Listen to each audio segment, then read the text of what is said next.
Momento de economía y finanzas personales con el maestro José de Jesús Bata en Los Especialistas. José, ¿cómo estás? Bien, bien. ¿Tú cómo has estado? Bien, bien, gracias. Ya diciembre. Ya empezamos diciembre, ya se termina el año, un nuevo ciclo, ahora sí que está cayendo el ciclo económico, bueno, sobre todo el último día, y ya empieza un ciclo de recuperación en todos los aspectos. ¿Y de qué nos hablas el día de hoy? Pues básicamente muchos de los problemas económicos que nosotros padecemos se deben a dos causas fundamentales. Una de ellas es construir una economía de un tamaño mucho más amplio que la misma naturaleza humana puede adoptar. ¿De cuándo empiezan los niveles de concentración? Pues básicamente desde la invención de la locomotora hasta nuestros días. Pero bueno, ¿qué es lo recientemente? Sí, bastante recientemente. Tenemos etapas históricas, ¿no? Sí, bueno, se supone que de 10,000 años para acá es cuando existe la civilización humana, pero el hombre como tal ha de tener unos 3 millones de años desde el Homo erectus a la fecha. Pero bueno, realmente es muy poco, que tendremos 300 años aproximadamente con un nivel de concentración económica. Pero aquí el problema es esto: estamos haciendo una economía, estamos haciendo una industria, estamos haciendo nuestras actividades fuera del aspecto controlable o fuera del tamaño que el ser humano pueda asimilarlo. Ok, nosotros tenemos una serie de ejemplos, vamos a enfocarnos a la economía que nosotros copiamos mucho, y hay 3 grandes concentraciones en Estados Unidos. Está la zona noreste, que es básicamente con su epicentro en Nueva York, pero abarca también la economía de los Grandes Lagos, que se puede decir que es la economía fundadora. Existe otra gran concentración en California, y por otro lado, en California con su epicentro en Los Ángeles. Algún dato muy curioso: la economía de Los Ángeles es 3 o 4 veces más grande que la mexicana, y está en poder de latinos más del 50% de esa economía. No sé si sigue siendo vigente que el estado de California únicamente por sí solo es la 7ª economía del mundo. La sexta. La 6ª. Sí, ya le ganó a otras tantas economías. Bueno, entonces, en este aspecto, ¿qué podemos observar? Si me faltaba el último de los polos, está alrededor de Miami, y es toda esa región nueva que está emergiendo. 3 grandes concentraciones que tienen alrededor de 60 millones de habitantes son una locura, porque no solamente es una aglomeración de ciudades. Vamos, ¿cuánto tiempo tiene de haber sido inventada la ciudad? Es que tendrá unos 5,000 años.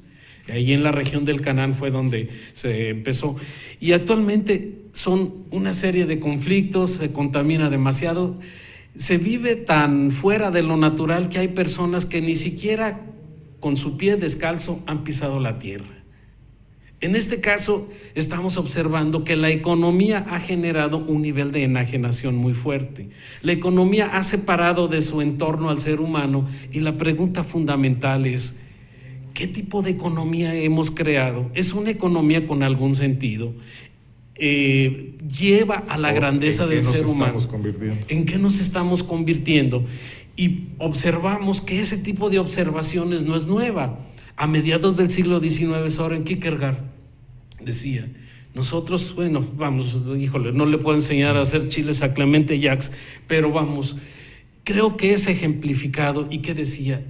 Nos estamos transformando junto con la economía en algo completamente antinatural. Ahora, ¿hay alguna salvación? La salvación no viene en la economía, la salvación no viene en la organización para la producción y para la distribución y para el consumo. La salvación viene en la educación. Pero vamos, ¿qué tipo de educación vamos a tener que dar? ¿Cómo vamos a educar al ser humano si la idea de progreso, que es positiva en el sentido científico, generalmente está enfocada a destruir a la naturaleza? Entonces, a partir de allí, la pregunta que nosotros nos hacemos a nivel regional: tenemos una serie de factores por medio de los cuales nosotros buscamos el desarrollo económico, y en este aspecto las autoridades buscan que vengan inversiones de otros lados y generar un clúster, y descuidamos a los sectores económicos que tradicionalmente se han desarrollado aquí. Déjame interrumpirte un poco. Esta apuesta, por ejemplo, por convertir a Guanajuato en una gran plataforma automotriz, es repetir errores que ya otros cometieron. Si revisamos con lupa la historia de otras civilizaciones, Detroit en bueno, los por Estados ejemplo, Unidos. el caso de la ciudad de Detroit sí, definitivamente es un caso de un fracaso humano y un fracaso económico, porque el municipio de Detroit le apostó todo a la industria automotriz y cuando ya no le convino a la industria automotriz, se fue a otros lugares a hacer sus piezas, que es más barato. A Guanajuato. Entre otros es Guanajuato, Hermosillo. Bueno, es muy curioso. La Ford se viene de Detroit, empieza a abrir cerca de la Basílica de Guadalupe una pequeña planta, cuando era el sistema de sustitución de importaciones. Cuando creció demasiado, se fue a Cuautitlán. Y cuando ahí en Cuautitlán el profesor Carlos Hank dice, señores, ustedes están contaminando mucho, no me conviene que se quede su industria, se fueron a Hermosillo. Ok, hay estados que han tomado la determinación de planificar bien su sistema industrial que están construyendo. Por ejemplo, el Estado de México llegó a decir, bueno, nosotros cometimos muchos errores en el proceso de descentralización de la economía de la Ciudad de México. Nosotros estamos recibiendo muchas industrias. Ya cometimos el error tremendo en Cuautitlán y en otros lugares de aglutinar muchos de un sector y hacer una economía altamente dependiente, en ese caso del sector automotriz, por la planta de la Ford. Cuando admitieron la Chrysler ahí junto a Lerma, muy cerca de Toluca, en el mismo valle de Toluca, lo condicionaron. Aquí tienen que hacer una cuestión. En primer lugar, tienen que hacer procesos poco contaminantes. En segundo lugar, se tiene que generar áreas verdes alrededor de la planta de Chrysler. Y por otro lado, el tipo de empleos que nosotros queremos que estén bien remunerados. Aparte de eso, queremos que más del 50% en un lapso de 5 años de los insumos se generen aquí. Y observamos que el Valle de Toluca es uno de los que tiene mejor nivel de educación, tiene mejor nivel de Producto Interno Bruto per cápita, está sobre $18,000 al año, en promedio, obviamente. Pero el Estado de México aprendió de la zona del Valle de México cuando simplemente llegó a traer cualquier tipo de inversiones que llegaran, tanto de inversión extranjera como de la descentralización en Industrial Vallejo. Entonces, podemos observar que nos estamos dejando arrastrar por la economía, somos esclavos de esa economía. No hay una planeación. La planeación está generada por una serie de prejuicios y de ideas preconcebidas según la escuela a la que tú te adhieras dentro de economía.